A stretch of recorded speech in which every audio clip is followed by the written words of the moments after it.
Azvipere mushe muri Zimbabwe sezvamunoziva kuti last Friday aiwa First Lady Auxillia-Tshabangu vakahosta a lavish dinner aiwa panga vana Auxillia-Tshabangu aiwa but pane vaka-attenda the meeting vanotora mashoko kuti aiwa this meeting aiwa yanga iri a plot yekuti idi Mnangagwa akwanisa kuextenda his term. Sana mbena mashoko saunyogwa kwaita vanoti bo subscribe or like or on the bell icon. Notima kuna mnyogwa mchinzi according to their discussions vanotora mashoko kuti the plan now is to simultaneously extend the term of the current parliament and that of the president to 2030.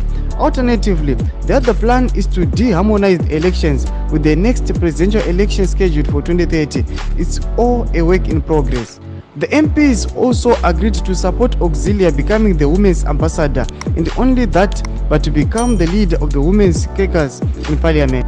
Chiwenga was put in an invidious position because he harbors presidential ambitions, and he was left livid as he was ambushed, since he was the guest of honor to support Mnangagwa's 2030 bid and that of Auxilia as women's ambassador.